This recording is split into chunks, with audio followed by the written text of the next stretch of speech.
बिस्मिल्लाहिर्रहमानिर्रहीम। अस्सलाम वालेकुम स्टूडेंट्स। हमने 1.1 एक्सरसाइज के 3 पार्ट्स में सॉल्यूशन आपको प्रोवाइड किया था और अब 1.2 एक्सरसाइज शुरू कर रहे हैं। कॉन्सेप्ट्स इसमें बहुत ज़्यादा क्लियर होते हैं, इसलिए इसको करना अच्छा है। सबसे पहले इसके फार्मूलाज हैं। फार्मूलाज बहुत सिंपल से हैं और इजीली याद हो जाते हैं।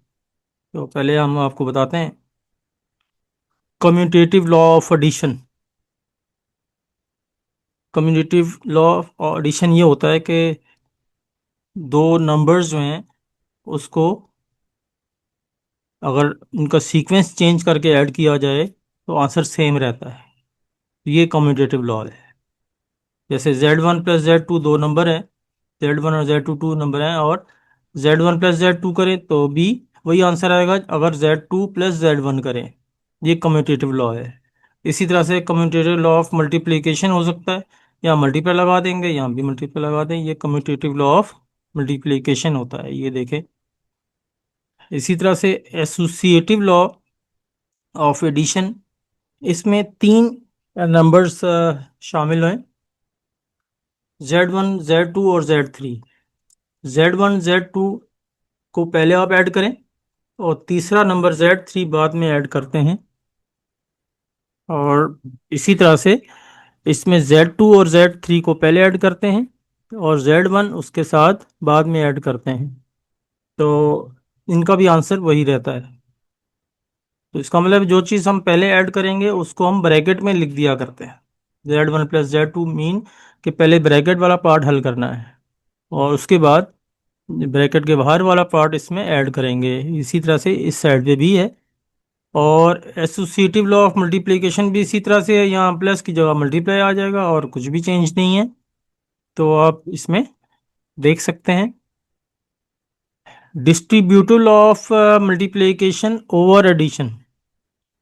ये भी बहुत ही सिंपल सा लॉ है कि एक नंबर है वो दो नंबर्स के साथ मल्टीप्लाई होकर डिस्ट्रीब्यूट होगा अगर इनके बीच में प्लस लिखा जाए ब्रैकेट के साथ।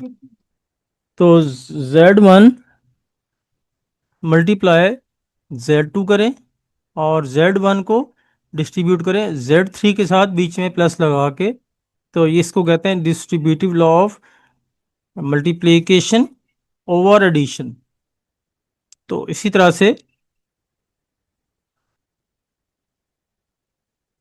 से इन्हीं को हम यूज़ करेंगे अपने क्वेश्चंस के अंदर।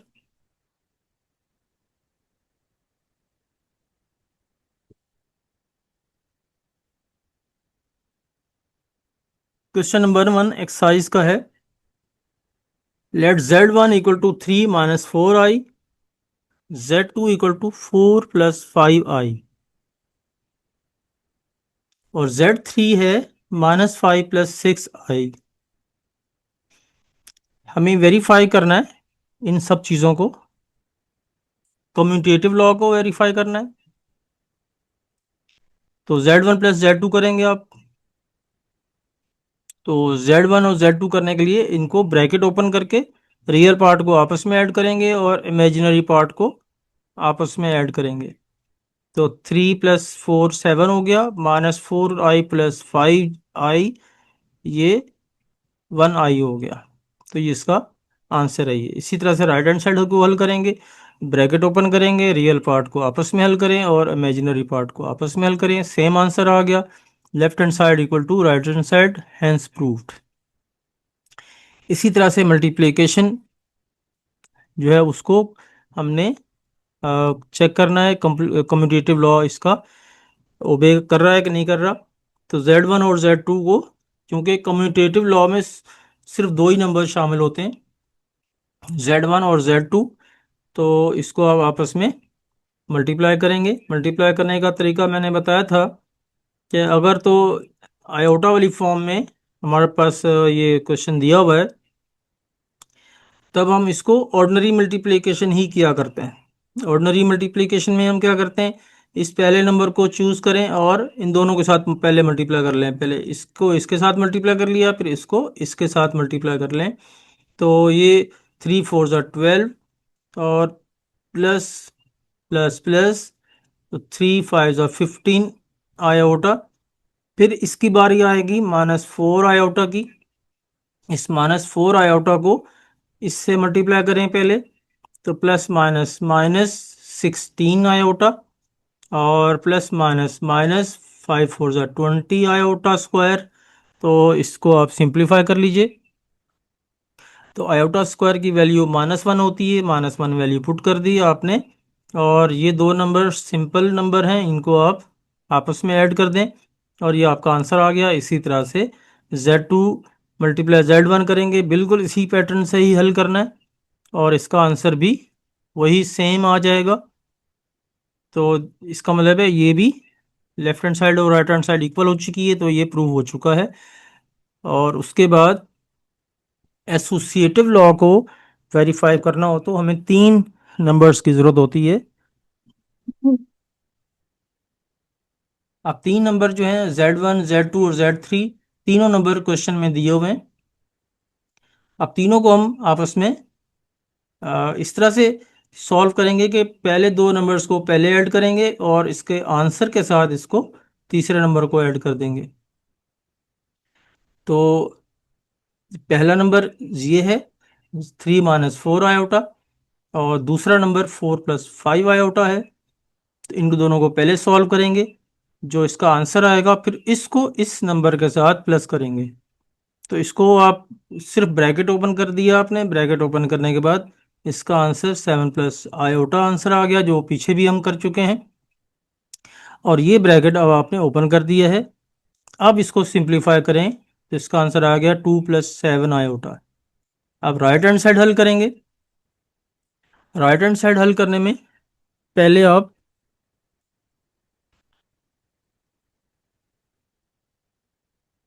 Z2 और Z3 को हल करें, क्योंकि ऑर्डर चेंज करना है इसके ऑपरेशन का। तो Z2 और Z3 को पहले आपस में ऐड करें और फिर जो Z1 है वो एज इट चलता रहेगा। जब इसका आंसर आएगा तो इसको फिर उसके साथ सिंप्लीफाई करेंगे। ये ब्रैकेट ओपन कर दिया, ब्रैकेट ओपन करने के बाद 4 और -5 -1 हो गया और 5 + 6 आयोटा 11 आयोटा हो गया। इसको फर्दर इसके साथ जब हम सॉल्व करेंगे तो 2 + 7 आयोटा आंसर आ चुका है। तो ये left hand side equal to right hand side answer हमारा प्रूव हो चुका है। मल्टीप्लिकेशन के लिए भी वही तरीका है, इसमें 3 नंबर्स इस्तेमाल होते हैं। जब भी एसोसिएटिव लॉ चाहे किसी पर्पज़ में भी इस्तेमाल हो तो ये तीन ही इसमें सेट इस्तेमाल होंगे या तीन नंबर इस्तेमाल होंगे।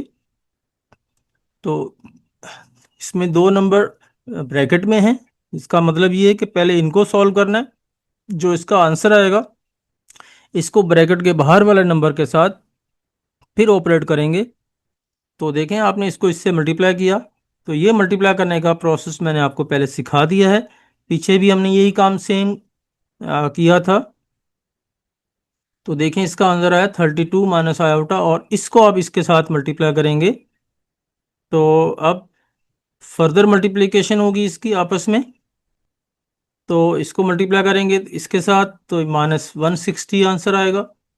फिर आप इसको इससे मल्टीप्लाई करेंगे तो 32 × 6 आयोटा 192 आयोटा।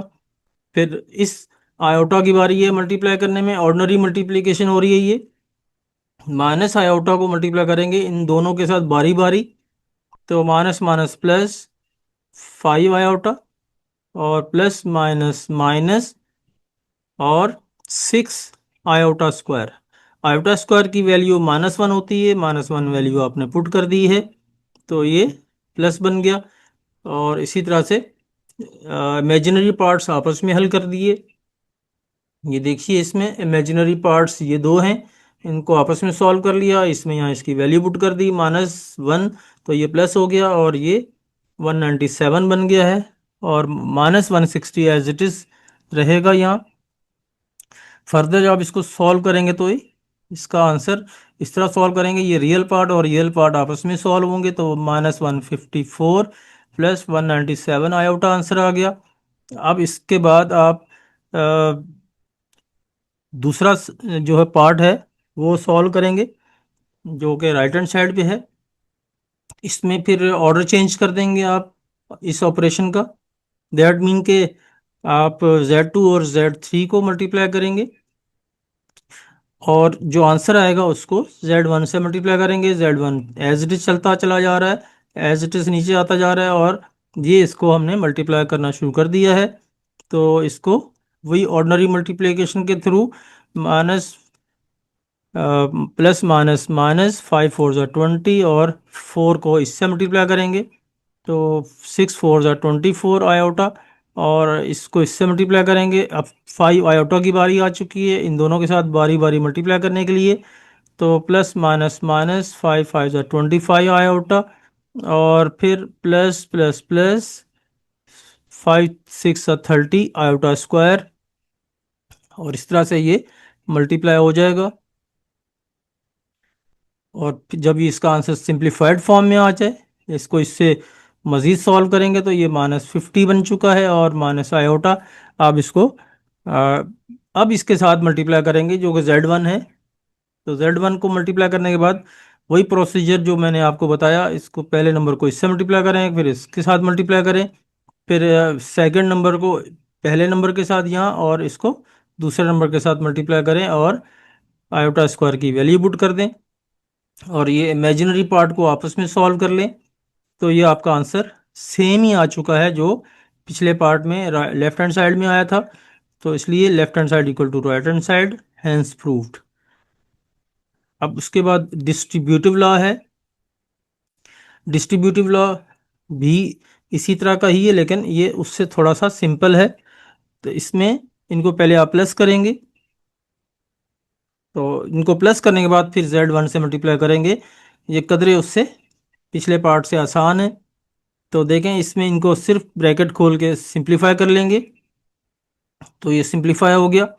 और उसके बाद ये इसके साथ अब मल्टीप्लाई होगा। तो ये मल्टीप्लाई करने का तरीका वही है कि पहले नंबर को 1/1 इसके साथ, पहले नंबर के साथ, फिर 3 को दूसरे नंबर के साथ मल्टीप्लाई करें, तो ये आ गया इस दोनों का आंसर। और फिर सेकंड नंबर को 1/1 पहले नंबर के साथ और दूसरे नंबर के साथ मल्टीप्लाई करेंगे, तो ये आंसर आ जाएगा minus minus plus 4 iota, plus minus minus 44 iota square की वैल्यू -1 होती है। तो -1 वैल्यू आप शो कर लें या डायरेक्टली प्लस लगा दें, इससे कोई फ़र्क नहीं पड़ेगा। और इमेजिनरी पार्ट को आपस में सॉल्व करें तो ये 37 बन गया। अब ये रियल पार्ट और ये रियल पार्ट, इनको आपस में सिंप्लीफाई करें तो ये आपका आंसर आ गया। तो यही आंसर सेम लाना है हमने इस साइड पे।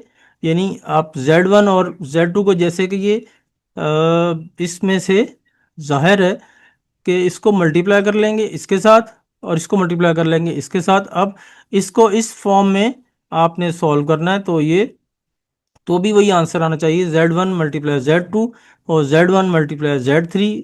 आंसर आने के बाद इनको प्लस करेंगे तो यही सेम आंसर आना चाहिए। तो देखें, Z1 मल्टीप्लाई Z2 का ये लिखा है मैंने, और Z1 मल्टीप्लाई Z3 का ये लिखा है। अब उसके बाद इसको पहले आप आपस में मल्टीप्लाई करेंगे, ये मल्टीप्लाई मैंने शो कर दिया है। 3 4 ज़ा 12, और 3 5 ज़ा 15 iota, -16 iota, minus plus minus 20 iota square, और इसी तरह से इनको मल्टीप्लाई करेंगे। तो 3 5 ज़ा 15, -15, और फिर 3 को मल्टीप्लाई करेंगे 6 आयोटा के साथ, 18 आयोटा बन जाएगा। -4 आयोटा को मल्टीप्लाई करेंगे -5 के साथ, माइनस माइनस प्लस 20 आयोटा, और प्लस माइनस माइनस 6 4 ज़ा 24 आयोटा स्क्वायर। यहाँ मिस प्रिंटिंग है, अगर आप लिखना चाहें तो लिख लीजिए।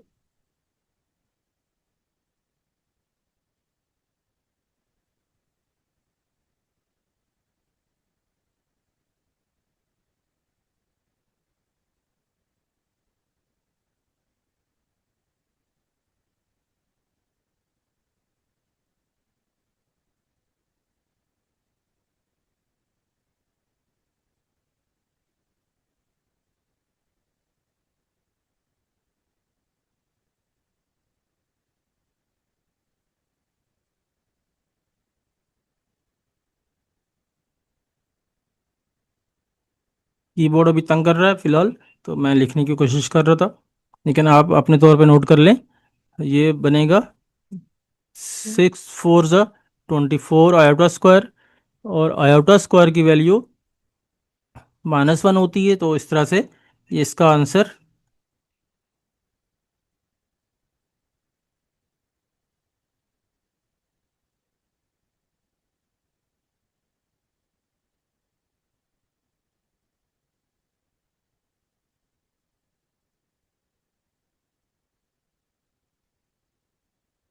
इसका आंसर आपने लिख दिया यहाँ पे 24। और फिर इसको आपस में दो आंसर यहाँ से आएंगे, दो आंसर यहाँ से आएंगे, दोनों को आपस में ऐड कर देंगे, तो सेम ही आंसर आ चुका है जो उसका लेफ्ट हैंड साइड का आंसर था, left hand side equal to right hand side. ये प्रूव हो चुका है। ये पूरा क्वेश्चन था प्रॉपर्टीज को सॉल्व करने के लिए। अब दूसरा क्वेश्चन है, z z1 and z2 are complex numbers, then prove that z plus z bar is real। देखें, ये एक दो मरतबा आपके एमसीक्यूज में आ चुका है, ये एज इट इज, ये आपके एमसीक्यूज में है। z प्लस जेड बार z कंजुगेट कहलाता है, conjugate of z is dash. तो ये याद रखें, अगर एक नंबर को उसके कंजुगेट में प्लस कर दें तो रियल पार्ट रहता है, इमेजिनरी पार्ट कैंसिल हो जाता है। और अगर इनको माइनस कर देंगे तो रियल पार्ट कैंसिल हो जाएगा, इमेजिनरी पार्ट रह जाएगा। ये बहुत दफ़ा आपके एमसीक्यूज में आता रहता है, इसको अच्छी तरह से ज़हन नशीन कर लें, और ये आपके एमसीक्यूज में आपको मिल सकता है। तो यही हमें प्रूव करना है। तो कैसे प्रूव करेंगे? z एक नंबर है, x plus iota Y, z1 number उसने दे रखा है a plus iota b, z2 दिया हुआ है c plus iota d। z और z कंजुगेट आप फाइंड करने के लिए इसी नंबर का कंजुगेट कर देंगे। तो देखें, कंजुगेट के लिए मैंने उसके ऊपर लाइन लगा दी है, और जब लाइन हटाएंगे तो ये माइनस कर देंगे इमेजिनरी पार्ट को, यानी अगर प्लस है तो माइनस कर देंगे, माइनस होगा तो प्लस कर देंगे। तो देखें, ये माइनस होने से ये कैंसिल हो गया, तो 2x आंसर आ गया, और जो कि रियल पार्ट है ओनली। तो इसका मतलब है ये हमारे एमसीक्यूज का आंसर यही है। और ये क्वेश्चन एग्ज़ाम में वैसे तो नहीं आएगा, एमसीक्यूज में अक्सर पूछ लेता है। अब उसके बाद ये एक कॉम्प्लेक्स नंबर को उसके कंजुगेट से माइनस कर दें, यानी इस नंबर में से, कॉम्प्लेक्स नंबर में से उसके कंजुगेट को माइनस अगर करेंगे तो इसमें से इमेजिनरी पार्ट हमारा आंसर आएगा। देखिए कैसे करते हैं इसको। कंजुगेट करने के लिए बार लगा दिया मैंने, और इसका माइनस कर दिया। माइनस चूंकि बाहर ब्रैकेट के भी बाहर है मौजूद, तो इसलिए साइन चेंज करेंगे तो -x प्लस आयोटा वाई बन जाएगा।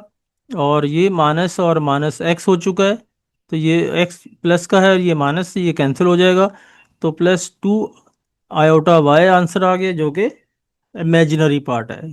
ये भी आप इसको ज़हन नशीन कर लें, ये आपके, वरना आपका टाइम उसमें लग जाएगा प्रूफ करने के लिए। तो इसलिए ज़हन रख लें ज़हन में, तो ये आपके काम आ सकता है एमसीक्यूज में। सी पार्ट करने से पहले आपसे रिक्वेस्ट है कि मेरे चैनल को सब्सक्राइब करें और शेयर करें दूसरों तक, ताकि ये एक फ्री एजुकेशन का सिलसिला हमने शुरू किया है। तो अगर साथ साथ आप काम करते रहेंगे तो आपकी 100% तैयारी मुकम्मल हो जाएगी और बहुत अच्छे मार्क्स आ सकते हैं। और आपको कोई भी प्रॉब्लम पेश आए तो आप मुझसे अपने कमेंट्स में भी पूछ सकते हैं, हम आपको इसका ज़रूर जवाब देंगे। और अपने आइडियाज़ हम तक शेयर करें कमेंट्स के ज़रिए, और साथ में अपने दूसरे दोस्तों को भी शेयर करें। और अगर लगा कि आपको मेरा ये तरीकाकार सही लग रहा है तो आप लाइक भी करें। अभी पार्ट सी कर रहे हैं। हमें प्रूव करना है लेफ्ट हैंड साइड z1 और z2, यानी इसका हमने मॉडुलस निकालना है मल्टीप्लाई करके। तो पहले आप मल्टीप्लाई कर लीजिए। Z1 आपके पास A प्लस आयोटा बी है, और Z2 जो है C प्लस आयोटा डी है। आप इसको इससे मल्टीप्लाई कर लें। पहले A को चूज करें और इस दोनों के साथ बारी बारी मल्टीप्लाई कर लें। तो ये बन जाएगा AC और आयोटा आई डी। फिर उसके बाद इस सेकंड नंबर को चूज करें और इसके साथ बारी बारी मल्टीप्लाई करेंगे। तो ये बन जाएगा आयोटा बी सी। फिर इसी को आप चूज करेंगे तो इसके साथ मल्टीप्लाई करेंगे तो बन जाएगा आयोटा स्क्वायर बी डी। तो आयोटा स्क्वायर की वैल्यू -1 होती है, तो -1 लगा दीजिए यहाँ। और उसके बाद इसको अरेंज करें कि रियल पार्ट आपस में एक साथ आ जाएं और इमेजिनरी पार्ट दोनों एक दूसरे के साथ ही रहें। और आयोटा कॉमन ले लें। ये देखिए आपने आयोटा कॉमन ले लिया है। आयोटा कॉमन लेके इनको अरेंज करके लिख दिया। रियल पार्ट पहले लिख दिया और इमेजिनरी पार्ट बाद में। अब आपने इसका मॉडुलस अब निकालना शुरू करना है। पहले आपने सिर्फ मल्टीप्लाई किया है, अब मॉडुलस अप्लाई कर दें। मॉडुलस अप्लाई किया तो इधर आप रूट के अंदर रियल पार्ट का स्क्वायर और इस इमेजिनरी पार्ट का स्क्वायर विदाउट आयोटा ये कर देंगे। तो A C minus B D whole square A D plus B C whole square. अब आप इसको A plus B whole square के फार्मूले से ओपन कर दें। तो ये इसका फार्मूला खुलेगा, देखिए ये पूरा ए है, ए सी पूरा ए समझा जाएगा और बी डी पूरा बी समझा जाएगा। तो A square plus minus 2ab plus B square, इस हिसाब से ये फार्मूला खुलेगा। इसी तरह से यहाँ भी ए हमारा ए डी है और इसमें हमारे पास बी बी सी है। तो इसको आप इस तरह से स्क्वायर के फार्मूले से खोलेंगे तो ये सिचुएशन पैदा होगी, ए स्क्वायर सी स्क्वायर -2ab और ये सी डी, फिर बी स्क्वायर डी स्क्वायर। और इस तरह से ये पहला पार्ट हो गया स्क्वायर के फार्मूला खोलने से। अब दूसरा फार्मूला खोलेंगे तो A square D square plus 2ab c d। और अगर ये अल्फ़ाबेटिकली ऑर्डर में ना हो तो ए बी सी डी को अल्फ़ाबेटिकल ऑर्डर में ही लिखा करें, उसमें कन्फ्यूजन नहीं रहती। और फिर बी स्क्वायर सी स्क्वायर, और ये बिल्कुल एग्जैक्टली सेम हो चुके हैं, ये कैंसिल आउट हो गए। अब उसके बाद आपके पास से ये पार्ट बचे हैं। तो इसमें से आप ए स्क्वायर कॉमन ले लें, इसमें से बी स्क्वायर कॉमन ले लें। और ये कॉमन लेने के बाद हमें पता चला कि ये दो ब्रैकेट सेम हैं। तो फर्दर ये सी स्क्वायर डी स्क्वायर को, सी स्क्वायर प्लस डी स्क्वायर को कॉमन ले लिया आपने। जब कॉमन लेंगे तो ये आ जाएगा A square plus B square into C square plus D square. तो ये लेफ्ट हैंड साइड का आंसर आ चुका है। अब राइट हैंड साइड हल करने के लिए दोनों को इंडिविजुअल हमने मॉडुलस करना है। इसका भी इंडिविजुअली हमने वो फाइंड करके फिर उनको मल्टीप्लाई करना है। तो देखिए इसका आपने इसका कॉन्जुगेट का फार्मूला लगा दिया, A square plus B square under root में आ गया। इसका भी आपने मॉडुलस कर दिया C square plus D square. ये तो सिंपल तरीके से ऐसे फार्मूले में ही आ गई ये चीज़। और उसके बाद आपको पता है जब दो रूट्स के दरमियान मल्टीप्लाई का साइन हो तो दोनों को एक ही रूट में लिख सकते हैं। प्लस और माइनस हो तो नहीं लिख सकते, ये अपने दिमाग में बिठा लीजिए। प्लस और माइनस बीच में आ जाए तो ये आपस में एक ही रूट में नहीं सकते। इस तरह से मल्टीप्लाई हो या आपस में डिवाइड हो रहे हो और तो ये एक ही रूट में लिखे जा सकते हैं। तो हमने इन दोनों को एक ही रूट में लिख दिया तो पता चला ये तो वही आंसर आ गया जो पीछे हमने इतना सारा स्टेप करने के बाद निकाला था। तो ये सेम हो चुका है, left hand side equal to right hand side, hence proved. तो इसका डी पार्ट है Z1 upon Z2 whole modulus. इसको प्रूव करना है Z1 modulus upon Z2 modulus. तो ये भी वैसे ही हम करेंगे, लेकिन इसको पहले हम लेफ्ट हैंड साइड लिख के इनको आपस में डिवाइड करेंगे। A plus iota B C plus iota D. तो मैंने आपको बताया था कॉम्प्लेक्स नंबर में डिवीजन होती है, तो हम ये कोशिश करते हैं कि किसी तरह से डिनोमिनेटर से आयोटा ख़त्म हो जाए। तो आयोटा को ख़त्म करने के लिए आप इसका कॉन्जुगेट बना के मल्टीप्लाई और डिवाइड करते हैं। तो सी माइनस आयोटा डी और C minus iota D multiply divide कर दिया। ऊपर वाले आपस में मल्टीप्लाई हो जाएंगे और नीचे वाले आपस में मल्टीप्लाई होंगे। ये देखें मल्टीप्लाई की फॉर्म में लिख दिया इनको। और नीचे जो है वो फार्मूला लग गया ए स्क्वायर माइनस बी स्क्वायर का, ए प्लस बी और ए माइनस बी। तो ये इसका square minus iota square D square. और इस तरह से आपने इनको आपस में मल्टीप्लाई कर लिया। इनको मल्टीप्लाई करेंगे तो ये बन जाएगा ए सी, यानी ऑर्डिनरी मल्टीप्लिकेशन है जो बचपन से पढ़ते रहे हैं। तो ए सी और plus minus minus iota A D. और इसी तरह से इसको इससे मल्टीप्लाई करेंगे, सेकंड टर्म को वन बाई वन पहली टर्म और दूसरी टर्म से मल्टीप्लाई करेंगे। तो आयोटा बी सी, तो plus minus minus iota square B D. और नीचे तो ये माइनस था तो आयोटा स्क्वायर की माइनस वन वैल्यू होती है तो ये प्लस बन गया। आप इसी तरह से इस आयोटा स्क्वायर की वैल्यू ऊपर भी माइनस जो है डालेंगे तो ये प्लस में आ जाएगा। उसके बाद आपने रियल पार्ट को और इमेजिनरी पार्ट को अरेंज करके लिख दिया और आयोटा कॉमन लेके लिख दिया। यहाँ से दोनों से आयोटा कॉमन ले लिया है आपने और अरेंज करके भी लिख दिया। रियल पार्ट पहले और इमेजिनरी पार्ट बाद में। आप उसके बाद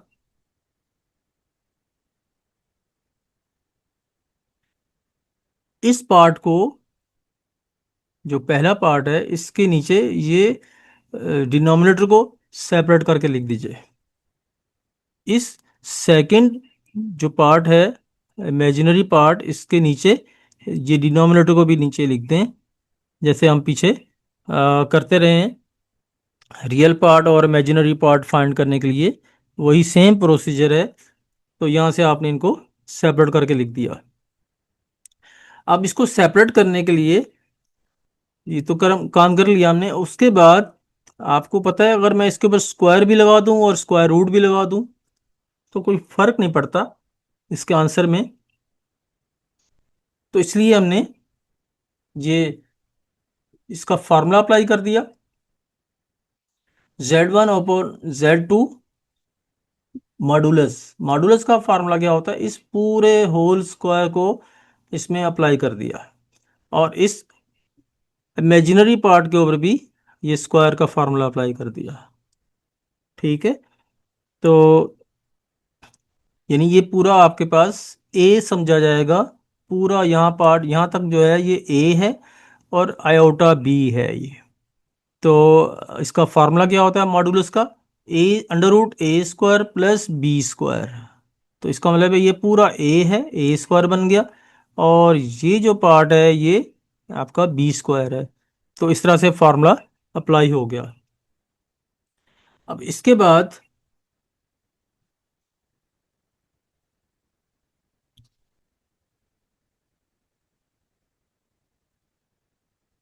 इसको आपस में मल्टीप्लाई कर लीजिए इस फार्मूला खोल के। अब इसको फार्मूला खोल देंगे आप ऊपर वाले का भी और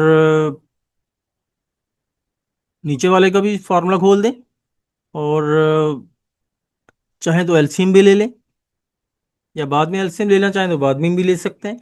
और ये आपने एलसीएम भी ले लिया और साथ में इनके फार्मूलाज भी ओपन कर दिए। फार्मूला ओपन करने के बाद इनको अल्फ़ाबेटिकल ऑर्डर में ही लिखना है। हालांकि इसमें ए सी बी डी आना चाहिए था लेकिन हमने ए बी सी डी ही लिखना है ताकि अल्फ़ाबेटिकल ऑर्डर में रहे और तरतीब एक ही जैसी बनी रहे, ताकि हमें पता चले कि ये सेम हो चुके हैं, ये कैंसिल होने हैं, कन्फ्यूजन ना रहे।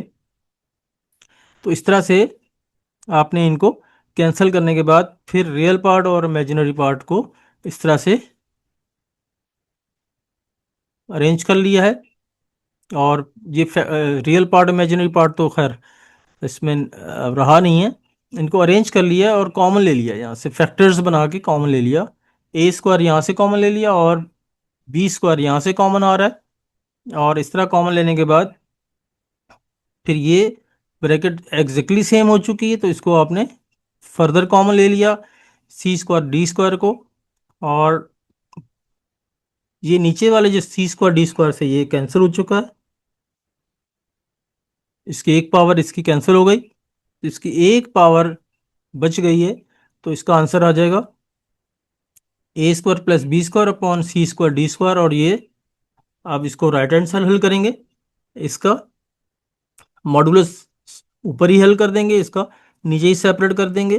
तो ये तो बहुत सिंपल सा काम है, फार्मूला जस्ट अप्लाई होगा ऊपर भी और नीचे भी। और उसके बाद ये एक ही रूट में दोनों को लिख दिया, क्योंकि मैंने कहा था कि मल्टीप्लाई और डिवाइड की फॉर्म में हो तो इसको एक ही रूट में लिख सकते हैं। तो देखें, एक ही रूट में लिखने के बाद कोई सेम आंसर आ चुका है जो यहाँ हमने इतने सारे स्टेप्स हल करके निकाला था। तो इस तरह से ये हमारा आंसर आ चुका है। ये क्वेश्चन नंबर 2 था। अब क्वेश्चन नंबर 3 हम हल कर रहे हैं। क्वेश्चन नंबर 3 में है z इक्वल टू 3 + 5 i। इसका एडिटिव इनवर्स निकालना है आपने। एडिटिव इनवर्स का मतलब है इनके साइन चेंज करना है। तो ये additive inverse of z equal to -z। तो -z करेंगे तो इसका दोनों का साइन चेंज हो जाएगा, तो ये एडिटिव इनवर्स है। इसी तरह से इसका एडिटिव इनवर्स निकालेंगे तो भी इसमें साइन चेंज कर दिया। और इसी तरह से ये एक और तीसरा पार्ट है, इसका एडिटिव इनवर्स निकालना है तो इनका भी साइन चेंज कर देंगे, -z करके, और -11 और 0। तो इसका ये आंसर आ चुका है। ये क्वेश्चन जो है एमसीक्यूज में आ सकता है, और इसको याद रख लें कि एडिटिव इनवर्स आए तो जस्ट आपने साइन चेंज करना है। और अगर ये ब्रैकेट की फॉर्म में हो, इस फॉर्म में, तो पहले नंबर का भी साइन चेंज कर दें और दूसरे का भी चेंज कर देंगे। ये देखें, साइन चेंज कर दिया, तो ये एडिटिव इनवर्स होता है इसका। इसी तरह से ये भी साइन चेंज कर दिए, और जो माइनस था वो प्लस कर दिया। यहाँ देखिए, ये माइनस, ये प्लस था, ये माइनस हो गया, तो ये एडिटिव इनवर्स था। इसी तरह से इसका भी है। अब क्वेश्चन 4 जो है ये मोस्ट इंपॉर्टेंट क्वेश्चन है। इसमें एडिटिव इनवर्स भी फाइंड करना है और मल्टीप्लिकेटिव इनवर्स भी फाइंड करना है। ये बहुत इंपॉर्टेंट क्वेश्चन है ये। अच्छा, मैं आपको कोशिश करूंगा कि हर एक्सरसाइज के बाद इम्पोर्टेंट एक्सरसाइजेस भी बताऊं, और साथ साथ इम्पोर्टेंट क्वेश्चंस हर एक्सरसाइज के जो हैं, जो एग्ज़ाम में आया करते हैं, वो भी लिखवाया करूं, बताया करूं, ताकि आप उनको ज़्यादा फोकस करें, क्योंकि पेपर उन्हीं क्वेश्चंस में आता है। तो अभी तो मैंने आपको ये बता दिया, ये क्वेश्चन 4 जो है बहुत इंपॉर्टेंट है, ये अक्सर आता है। तो देखें, इसका एडिटिव इनवर्स भी निकालना है और मल्टीप्लिकेटिव इनवर्स भी निकालना है। तो एडिटिव इनवर्स मैंने किया नहीं है, क्योंकि मैंने पिछले पार्ट में कर दिया है। तो मल्टीप्लिकेटिव इनवर्स निकालने के लिए फार्मूला मैंने आपको बताया था, जब शुरू में फार्मूला पिछली एक्सरसाइज के फार्मूलाज लिखवाए थे तो उसमें बताया था। तो ये फार्मूला है a/a² + b² -b/a² + b²। नीचे वाला पार्ट सेम है, ऊपर में पहले नंबर का नंबर एज इट इज आएगा, दूसरा नंबर जो है वो साइन चेंज होके आएगा, और नीचे जो है इन दोनों के स्क्वायर आ जाएंगे प्लस होके। तो ये आपका आंसर आ जाएगा। देखिए, इसमें आपका क्वेश्चन था 3 और 5, तो 3 ऊपर आ गया और -5 ऊपर आ गया। अब इसका स्क्वायर, 3 का स्क्वायर और 5 का स्क्वायर, ये आपने नीचे कर दिया, ये देखिए। तो अब ये 9 बन जाएगा और ये 25 बन जाएगा। इस तरह से ये भी 9 और ये 25 बन गया, और 9 और 25 को ऐड करें तो ये 34 बन गया। ये आपका आंसर आ गया है। तो इस तरह से ये भी बहुत आसान सा क्वेश्चन है। ए आपका 0 है और ए जो है वो बी है आपका, तो ये तो 0 ही आ जाएगा, पूरा ही पार्ट 0 हो जाएगा। और ये -8 बन जाएगा, और 0² + 8²। इस तरह से ये आपका बहुत इजीली आंसर आ गया। इसको आप इस फॉर्म में लिख देंगे, 0 हटा दें, तो ये आपका आंसर आ गया। इस तरह से ये भी इंपॉर्टेंट क्वेश्चन है। z = 10 and 4, और इसको आप मल्टीप्लिकेटिव इनवर्स निकालना है। तो A upon A square plus B square minus B upon A square plus B square करेंगे तो 10 ऊपर आ जाएगा, इसका 4 -4 बन के आएगा और इसका स्क्वायर कर देंगे। 10 स्क्वायर और 4 का स्क्वायर ये 100 होता है और ये 16 होता है। 116 नीचे बन जाएगा। तो देखिए 10 अपॉन 116 -4 अपॉन 116 बन गया। और इस तरह से ये आपका आंसर कैंसिल होने के बाद 2 के टेबल से 5/58 -1/29 ये आंसर आ गया इसका। इसका पार्ट 4 भी इसी तरह का ही है। 12 ऊपर आएगा और माइनस माइनस प्लस बन के ये